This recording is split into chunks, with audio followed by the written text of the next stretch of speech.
CET e os seus sindicatos filiados têm um papel importante a cumprir na construção dessa agenda de luta política pela democratização dos meios de comunicação, principalmente pela principal luta que se aproxima, que é a luta por um novo marco regulatório das comunicações. O Brasil vai passar por uma experiência que a Argentina, aqui do lado, passou muito recentemente, levou 3 anos discutindo na sociedade, mobilizando, trabalhando, lutando, para conseguir aprovar uma das leis mais progressistas sobre comunicação no mundo.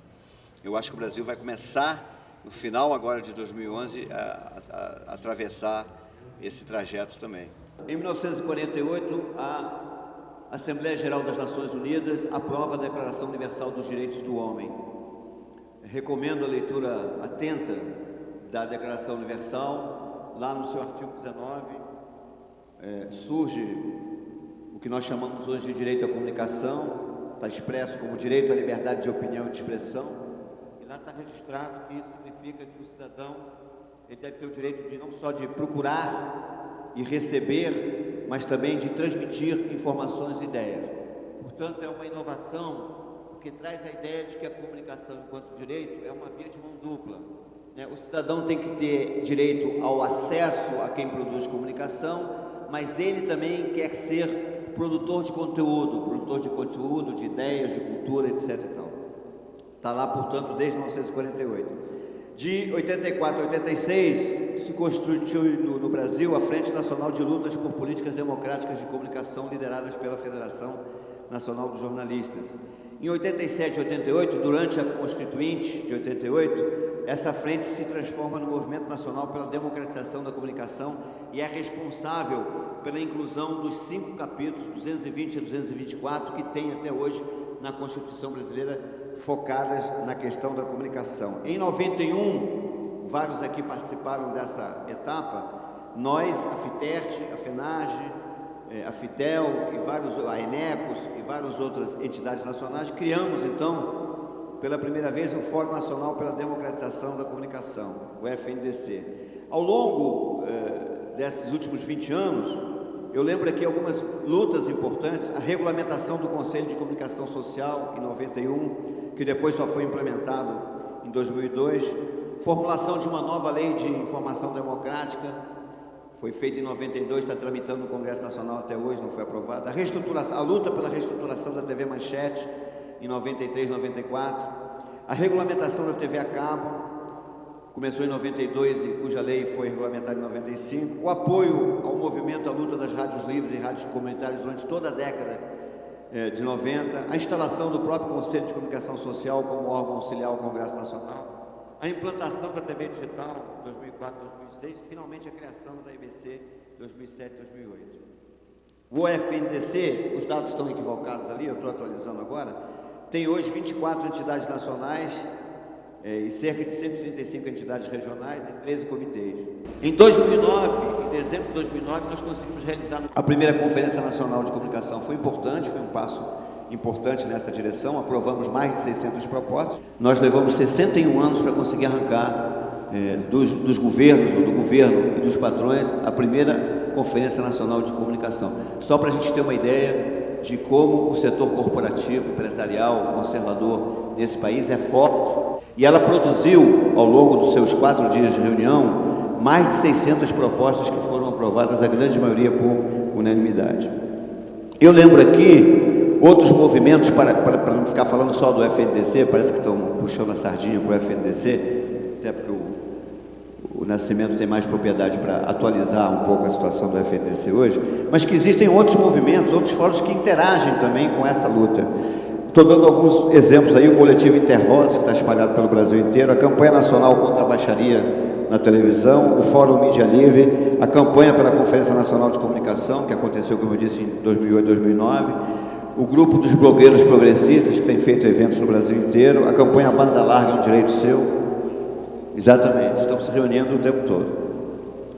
Podemos passar para a próxima.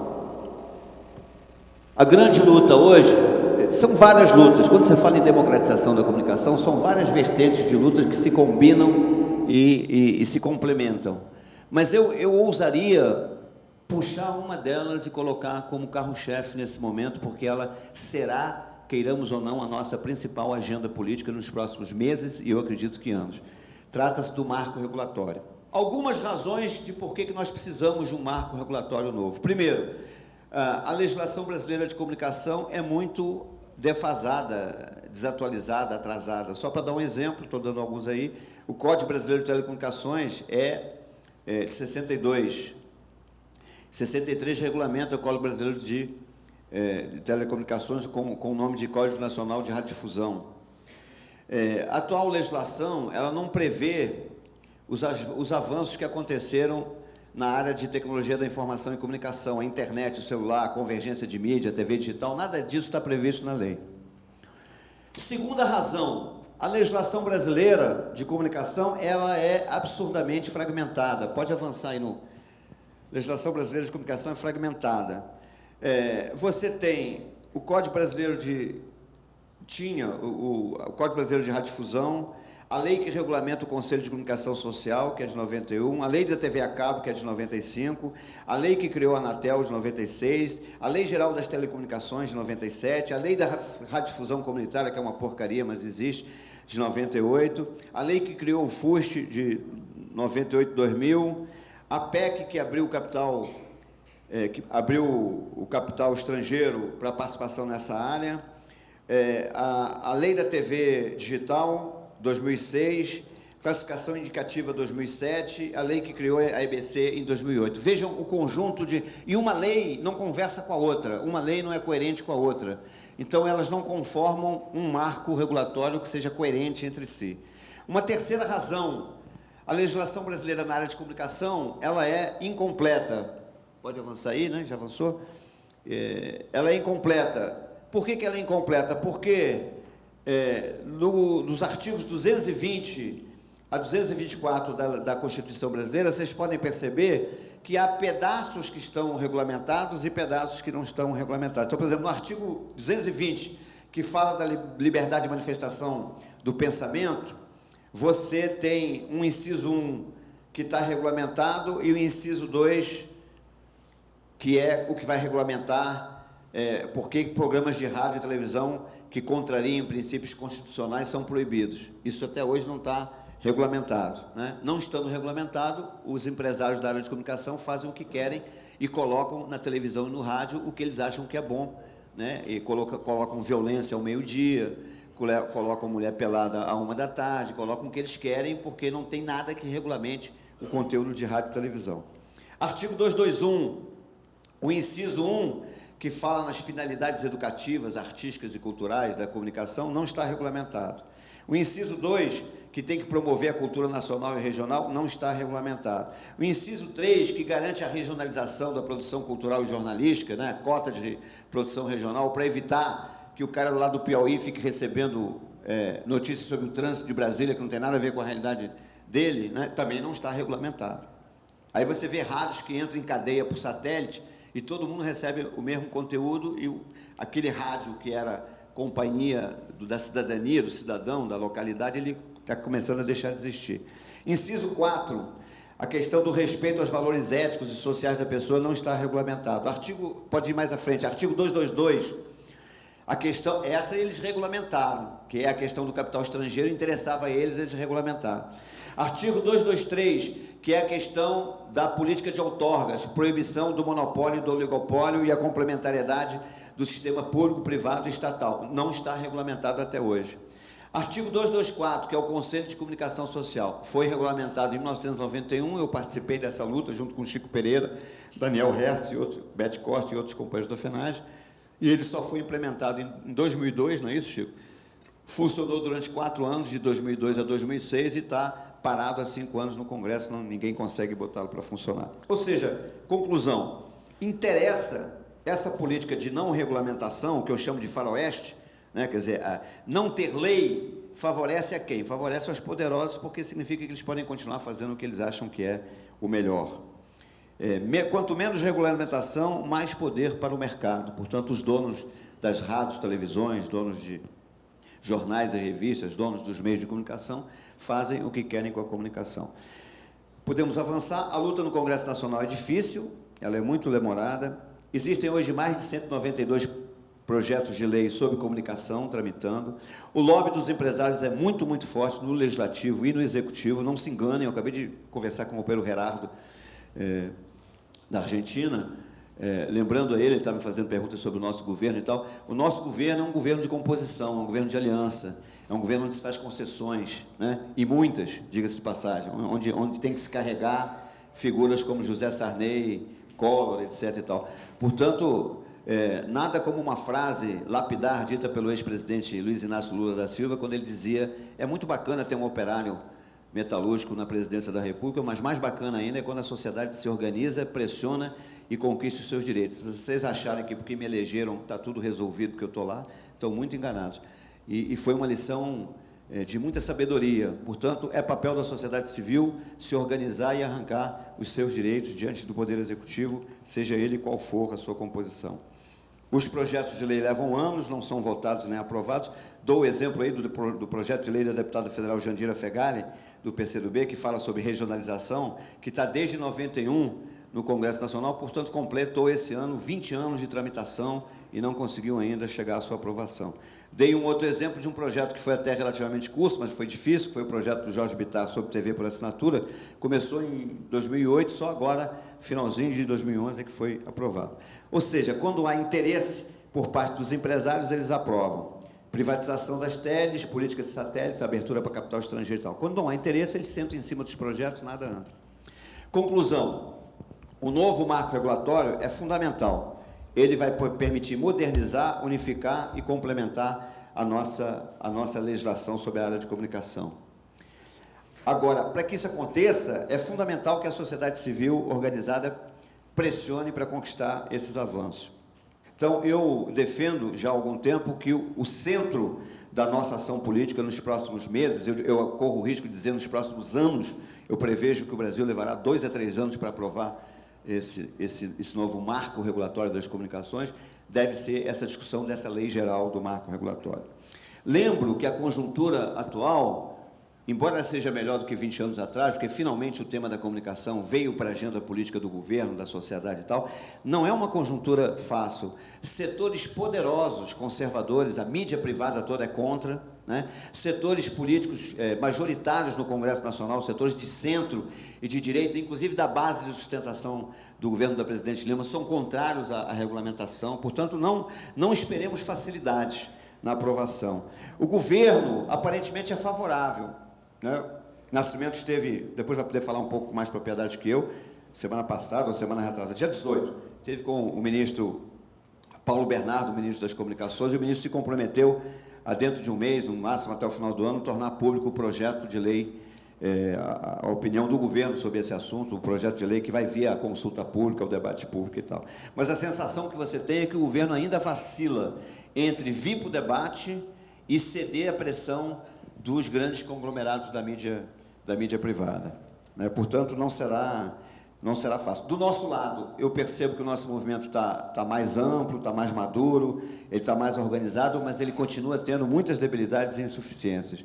E o que mais me preocupa, esse tema não faz parte da agenda política do cidadão comum, da população comum. Qual é o estado da arte que está essa discussão? O FNDC e demais entidades apresentaram a sua plataforma, agora no dia 18 de outubro, Dia Internacional de Democratização da Comunicação. Isso foi um acúmulo desses 25 anos de luta, mais as propostas da Confecom, mais o Seminário Nacional, que alguns de vocês estiveram em 20 e 21 de maio no Rio de Janeiro, no Clube de Engenharia. De lá nós tiramos uma comissão de sistematização, da qual eu fiz parte, de 8 entidades. Colocamos no ar uma consulta pública até o dia 7, recebemos mais de 200 emendas e tal, e apresentamos, então, o resultado final está no site www.comunicacãodemocratica.org.br. E esse documento foi entregue ao ministro Paulo Bernardo agora no dia 18. Quais são os próximos passos que eu acho que estão colocados aí? Nós precisamos, todos nós, e vocês são um pedaço desse movimento, mas um pedaço importante, divulgar, agregar apoios a essa luta, popularizar essa luta, capacitar quadros, mobilizar a sociedade, né? Dou exemplo, certamente o companheiro Gerardo, a Argentina vai falar isso melhor do que eu, a Argentina levou 3 anos nas ruas, com luta de massa, com milhões de pessoas nas ruas, com o apoio da presidente Cristina Kirchner, para conseguir aprovar uma das leis mais modernas e mais avançadas da área de comunicação. Foi muita porrada, muita divergência e tal, mas finalmente eles conseguiram. Eu vou terminar rapidamente aqui lembrando outras lutas da democratização da comunicação. Chegamos lá? Campanha Banda Larga é um Direito Seu, né? E a campanha para reativar o Fórum Brasil Conectado, que tem a ver com a questão da banda larga. A luta pela democratização na internet no Brasil. Foi apresentado no Congresso Nacional o Marco Civil da Internet no Brasil, para evitar o AI-5 do senador Azeredo, lá de Minas Gerais, que queria uma política quase que policial com relação à utilização da internet.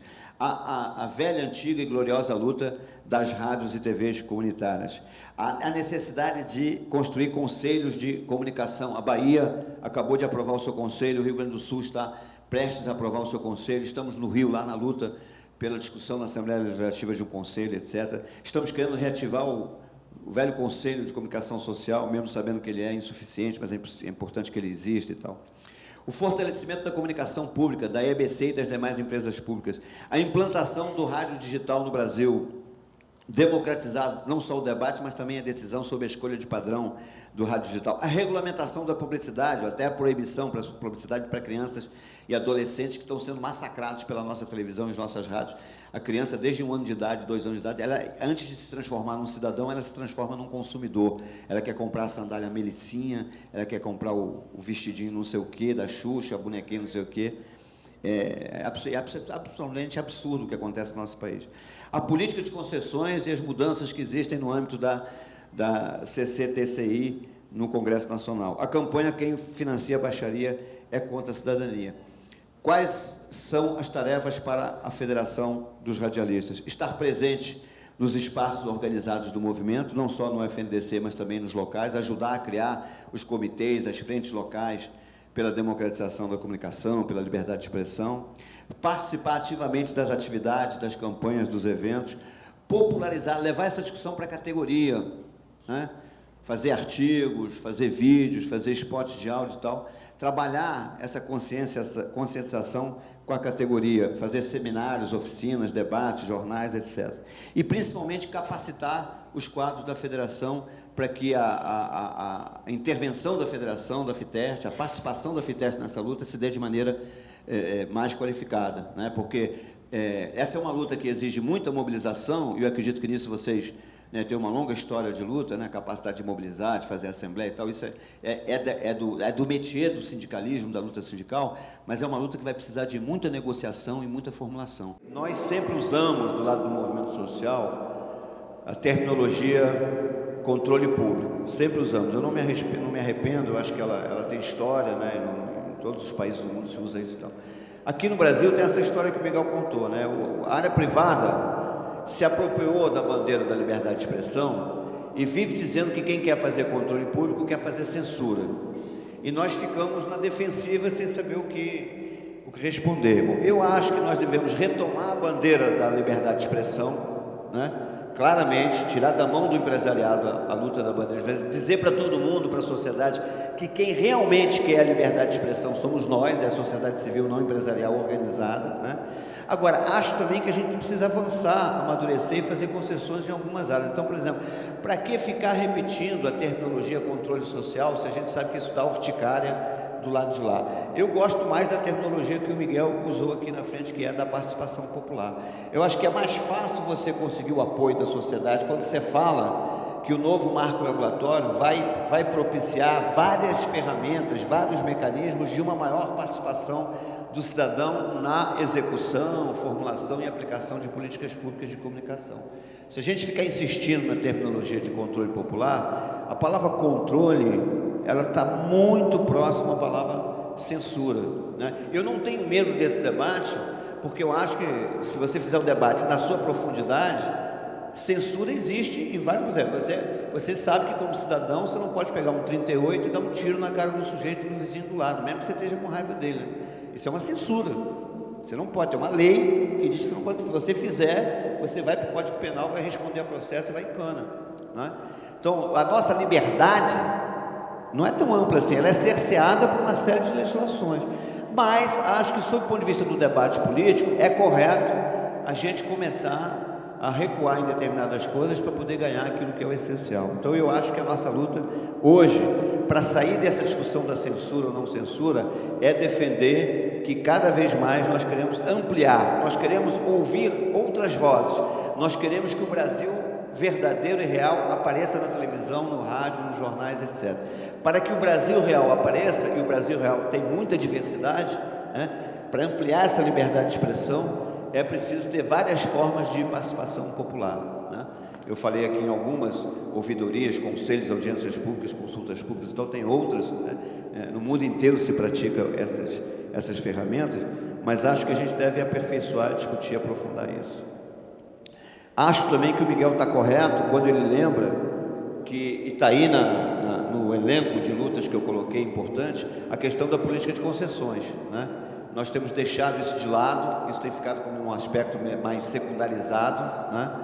Ele deu exemplo de 2 concessões recentes, mas se nós pegarmos de 10 anos para cá, a quantidade de renovações de outorgas que aconteceu nas nossas caras, nas nossas barbas, e a gente reclama nas nossas assembleias, nos nossos congressos, nos nossos sindicatos e tal, mas a gente não consegue se mobilizar para ir para o Congresso Nacional, para fazer uma mobilização de massa, de pressão e tal. Então eu acho que ele está correto, eu acho que ele precisa trabalhar melhor isso.